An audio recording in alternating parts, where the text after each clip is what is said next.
Oh, what is up, you guys? My name is BlissFortune1 and welcome back yet again to Reaction Time installment 59. I know it's been cutting close for the past couple days, but I've been busy all day, so I haven't had a chance to record until it's now 9:44 p.m. at my central time. Anyway, it's freaking late because I had to wait until the kids went to bed before I could start recording because Serenity's almost, Colston's too old to be able to, for naps now, so he stays awake during Serenity's nap time. And she's almost getting too big to where she don't have any nap time. Then I'm just going to be completely screwed, especially on days when my wife goes to visit her sister all the way out in fucking Egypt. Anyway, we're going to move on to another interesting video. I saw this because I've been getting more into Skyrim since I've been watching a particular YouTuber do a really awesome RP thing, and that's actually my special little thing I want to try. I want to try and do an RP thing for Skyrim VR. I'm at least going to try and do one video up to where you guys might get a kick out of it. However, I'm still trying to fix my VR properly to where it'll actually work properly because my driver keeps crashing, the thing keeps disconnecting and reconnecting, and it's giving me all kinds of hell. And of course, I don't want to do it from the beginning of the thing because that wouldn't make any sense. So I'm going to try and do it until after you get past the first dragon, and then we'll see what we can do from there. Anyway, that little secret's out of the side. This is 6 secret choices you didn't know you had in Skyrim. I figured why not? Let's see how many of these I actually already knew about. So without further ado, here we go. Like most RPGs, you're gonna come across many choices throughout your playtime in Skyrim that can alter the fates of various characters and factions. But Skyrim is a very large game, with lots of things to discover, so I wouldn't hold it against you if you weren't aware of the many choices which Skyrim has, but doesn't tell you. So, in today's video, we're going to take a look at 6 hidden choices you didn't know you had in Skyrim. Number 1. You can choose to never become the Dragonborn. Even though becoming a dragon-slaying badass was one of the main things Skyrim marketed, you don't have to become the Dragonborn at all, or at least nobody will ever know that you are the Dragonborn. All you have to do is never meet the Jarl of Whiterun. Doing so will never initiate dragon spawning in the world, which means no dragon souls to consume, which means no opportunity to ever learn that you're the Dragonborn. This will of course lock you out of completing the main questline, but it also means that the people of Skyrim interact with you in a vastly different way. No longer will you be constantly praised for no better reason than just existing. You'll have to earn your reputation instead, like how it was in Morrowind.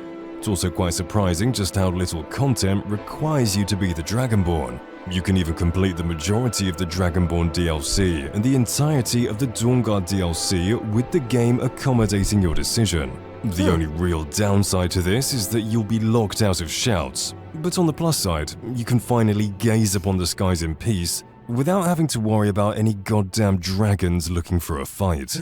Number 2. You can cure Serana's vampirism. Serana is easily the most fleshed out companion in Skyrim, almost to the point where she is in another league compared to the rest of the adventurers and sellswords that you come across to aid you in your journeys. But there's just one problem with Serana. You can't marry her.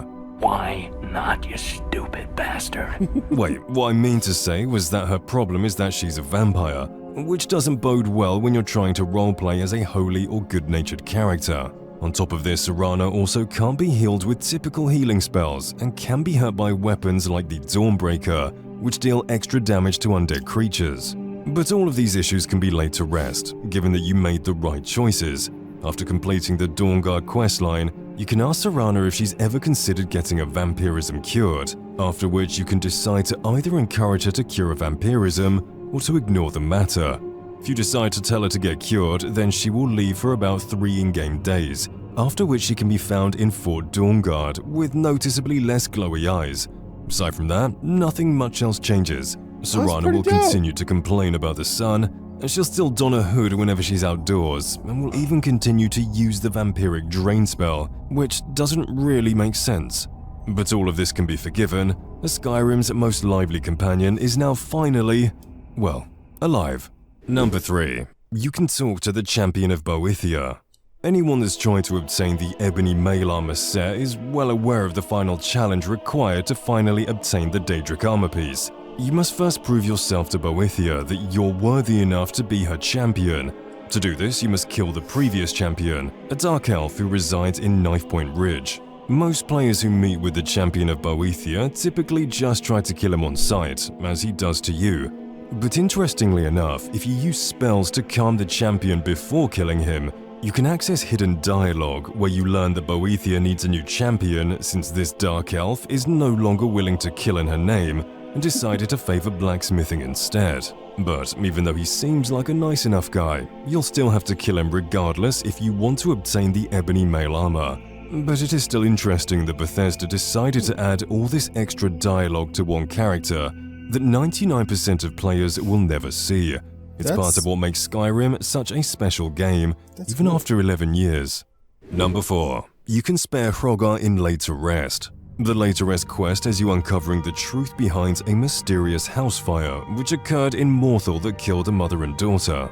During the quest, you discover that vampires have claimed Morthal as their own and began to dig their fangs into the city's denizens. It concludes with you infiltrating the vampire's hideout and exterminating all the bloodsuckers that reside there.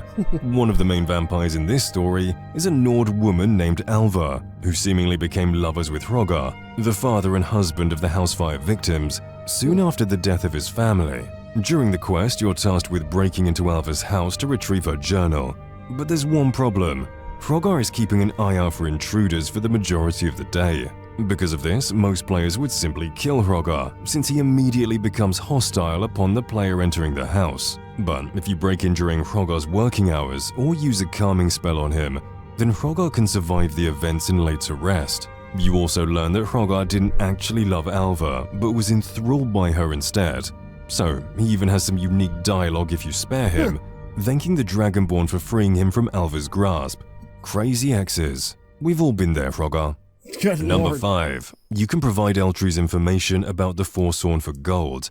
When entering Markarth for the first time, it's likely that you found yourself wound up in a conspiracy regarding the Forsworn. Within seconds of entering the city, you witness the murder, or attempted murder if you're fast enough, of an Imperial named Margaret, and are later given a note by a mysterious man named Eltrys, which tells you to meet him at the Shrine of Talos. Seems pretty sketchy, but following through with the quest will begin with the Forsworn Conspiracy quest.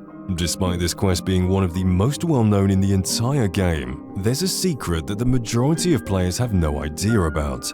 Throughout this quest, you're required to gather information about various people in Markarth to find out what's causing all of these Forsworn-related killings. There are 4 people in total that you have to gather information on. Most players decide to investigate each person back to back. However, what many players aren't aware of is that you can come back to the Shrine of Talos and tell Eltrys what you learned about each individual person before moving on to investigate someone else. Doing so will net you a nice gold reward for each piece of information gathered. Be sure to do this before being officially told to come back to Eltrys, as by the time that happens, he's already had a pretty nasty case of sword in the back by corrupt guards and died.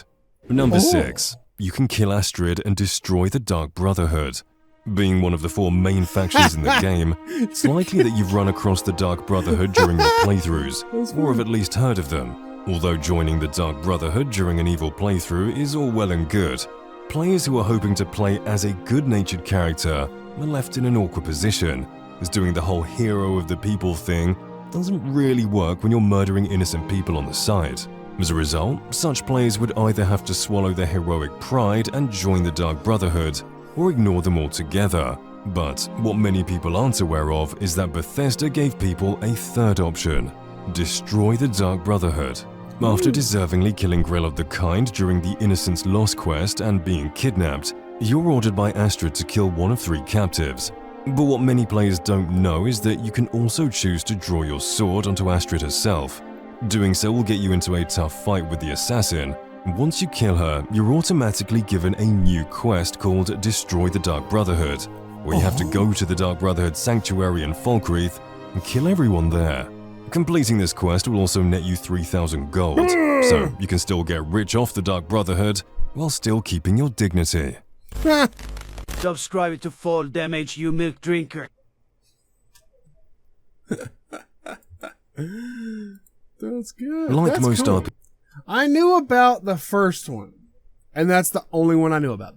I knew you literally could you could go through the entire game, well, most of the game anyway, because the main storyline requires you to be Dragonborn, without actually becoming Dragonborn. You don't have to do, as long as you don't go talk to the Jarl of Whiterun, it will not trigger the quest to do the dragon mission, and then the dragons will not spawn, and you literally don't have to worry about fighting dragons every 5 seconds. But that's kind of the point of the game, is learning shouts and doing all that cool stuff, and on top of that, some of the shouts are really, really fun and really cool. But like I say, it's like, some people like to roleplay the game and stuff like that, and I've actually been messing around with Skyrim, modded, of course, with all my good furry mods. I've got most of them to work still, so if you guys want, I might bring it back. I might do another playthrough if you guys want to see that. If you guys want to see anything specific of the regular base Skyrim, not the VR version, since I can't seem to get that to work right. But I'll definitely give that a try as well. But you guys need to let me know in the comments down below if you guys want to see something like that. I would love to revamp Skyrim again and go through the entire game again. Since my mods work just fine and all that good stuff, then sure, I'll definitely play it again for you guys if you guys want to see it.